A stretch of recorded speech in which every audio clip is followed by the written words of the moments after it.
ഇന്ന് ചിക്കൻ കറിയാണോ അമ്മേ? ഇന്ന് നമ്മൾ ചിക്കൻ കറി തയ്യാറാക്കുകയാണ്. മൺചട്ടിയിലാണ് ചിക്കൻ എല്ലാം കഴുകി റെഡിയാക്കി വെച്ചേക്കുവാണ്. അതിൽ നമ്മൾ വെള്ളം ഊറാൻ വേണ്ടി നമ്മൾ കണ്ണോപ്പയിലോട്ട് വാരി വെക്കുക. നമ്മൾ മൺചട്ടിയിലാണ് വയ്ക്കുന്ന നമ്മുടെ ചിക്കൻ കറി. നല്ല ടേസ്റ്റ്. ചട്ടി ചൂടായതിനു ശേഷം കടുക് പൊട്ടിക്കണം. കടുക് പൊട്ടിച്ചു കഴിഞ്ഞ് അരിഞ്ഞു വെച്ചിരിക്കുന്ന തേങ്ങാക്കൊത്തും പച്ചമുളകും കറിവേപ്പിലയും ഇട്ടുകൊടുത്ത് ഇളക്കി കൊടുക്കണം. മഞ്ഞപ്പൊടിയും ചേർത്ത് ചെറുതായിട്ട് മൂത്ത് വരുന്ന സമയത്ത് നമ്മൾ ഇഞ്ചിയും വെളുത്തുള്ളിയും ചതച്ച് വെച്ചിരിക്കുന്നത് ഇട്ട് കൊടുക്കണം. അതും ചെറുതായിട്ട് മൂത്ത് വരണം. നമ്മൾ അരിഞ്ഞു വെച്ചിരിക്കുന്ന ചുമന്നുള്ളിയും സവാള അരിഞ്ഞു വെച്ചിട്ടുണ്ട്, അത് നല്ലതായിട്ട് ഇട്ട് വഴട്ടി കൊടുക്കണം. ഉപ്പും ഇട്ട് വഴട്ടി നല്ലതായിട്ട് ഇളക്കി യോജിപ്പിച്ചതിന് ശേഷം നമ്മൾ ഒരു പാത്രം എടുത്ത് അടച്ചു വയ്ക്കണം. അടച്ചു വെച്ചതിന് ശേഷം നമ്മൾ ഇടയ്ക്കിടെ തുറന്നു നോക്കി ഇളക്കി കൊടുക്കണം. അതിൻ്റെ കൂടെ നമ്മൾ തീ എപ്പോഴും കുറച്ച് വയ്ക്കണം. 2 സ്പൂൺ മുളക് പൊടി, 1 സ്പൂൺ ചിക്കൻ മസാല, 1.5 സ്പൂൺ മല്ലിപ്പൊടി, 1 സ്പൂൺ ഗരം മസാല, 1/2 ടീസ്പൂൺ കുരുമുളക് പൊടി ഇട്ട് ഞാൻ ഇളക്കി യോജിപ്പിക്കുന്നു. കഴുകി വൃത്തിയാക്കിയിരിക്കുന്ന ചിക്കൻ എടുത്ത് ചട്ടിയിലേക്ക് ഇട്ട് കൊടുക്കുക. നല്ലതായിട്ട് ഇളക്കി കൊടുത്തതിന് ശേഷം വെള്ളം ഇറങ്ങി തുടങ്ങും. ഇതാ നോക്കിക്കേ, നല്ലതായിട്ട് വെള്ളം ഇറങ്ങി തുടങ്ങി. ഇനി നമ്മൾ ഇളക്കി യോജിച്ചതിന് ശേഷം അടച്ചു വയ്ക്കുക. 15 മിനിറ്റിന് ശേഷം അടപ്പ് തുറന്ന് നോക്കുക. തുറന്ന് നോക്കി ഇളക്കി യോജിപ്പിച്ചതിന് ശേഷം തിളച്ച ചൂടുവെള്ളം ഒഴിച്ചു കൊടുക്കുക ആവശ്യത്തിന്. ഇതാ നോക്കിക്കേ, ഇറച്ചി നല്ലതായി വെട്ടി തിളച്ചു വന്നിട്ടുണ്ട്. എണ്ണ തെളിഞ്ഞു വരുന്നുണ്ട്.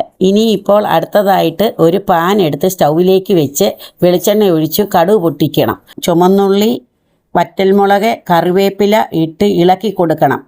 1/2 ടീസ്പൂൺ മുളക് പൊടി ഇട്ട് മൂപ്പിച്ചതിന് ശേഷം കറിയിലേക്ക് ഒഴിച്ചു കൊടുക്കണം. ഇതാ നോക്കിയേ, സ്വാദിഷ്ടമായ ചിക്കൻ കറി റെഡി. വാട്ടുകപ്പയുണ്ടോ അമ്മേ? ഇന്നത്തെ നമ്മുടെ ചിക്കൻ കറിക്കൊപ്പം തന്നെ വാട്ടുകപ്പ നമുക്ക് വേവിക്കുന്നത്. എളുപ്പമെന്ന് വാട്ടുകപ്പ കുതിർക്കാതെ വേവിക്കാൻ കഴിയും. അതെങ്ങനെയാണെന്നാണ് ഇപ്പം നമ്മൾ കാണിക്കാൻ പോകുന്നത്. 3/4 കിലോ വാട്ടുകപ്പ എടുത്ത് ഒരു പാത്രത്തിലേക്ക് ഇട്ടു. വൃത്തിയായി കഴുകി ന് ശേഷം കുക്കറിലിട്ടു. 5 ലിറ്ററിൻ്റെ കുക്കറാണിത്. 3/4 ഭാഗവും വെള്ളം ഒഴിച്ചു മുറുക്കി അടച്ചു വെച്ചു. 5 വിസിൽ വരുന്നിടം വരെ നമുക്ക് വെയിറ്റ് ചെയ്യാം. അതിനോടൊപ്പം തന്നെ നമുക്ക് അരപ്പ് തയ്യാറാക്കാം. 1/2 മുറി തേങ്ങ, 5 അല്ലി വെളുത്തുള്ളി, 6 പച്ചമുളക്, കറിവേപ്പില, 1/2 ടീസ്പൂൺ മഞ്ഞൾപ്പൊടി, 1/2 ടീസ്പൂൺ ജീരകം, ആവശ്യത്തിന് ഉപ്പും ചേർത്ത് മിക്സിയുടെ ജാറിനകത്ത് ചതച്ചെടുക്കുക. അരപ്പ് പാകത്തിന് ചതഞ്ഞു വന്നിട്ടുണ്ട്. 5 വിസിലടിച്ചു വെച്ച കപ്പ വെന്തു വന്നിട്ടുണ്ട്. കണ്ണോപ്പയിലോട്ട് ഊറ്റിക്കൊടുക്കുക. മറ്റൊരു പാത്രത്തിലേക്ക് ഇട്ട് കൊടുക്കുക. ചതച്ച് വെച്ചിരിക്കുന്നത് ഇട്ട് കൊടുത്ത് സ്റ്റൗ ഓണാക്കിയതിന് ശേഷം അടച്ചു വെച്ച് ചെറിയ തീയിൽ വേവിക്കുക. അടപ്പ് തുറന്ന് നോക്കിയപ്പം നല്ലതായിട്ട് അരപ്പ് വെന്ത് വന്നിട്ടുണ്ട്.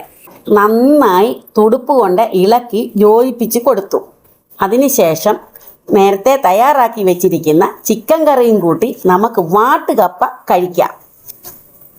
അപ്പോൾ അമ്മയുണ്ടാക്കിയ ചിക്കൻ കറിയും വാട്ടുകപ്പയും ഇഷ്ടമായാൽ ലൈക്കും ഷെയറും സബ്സ്ക്രൈബും ചെയ്യാൻ മറക്കല്ലേ.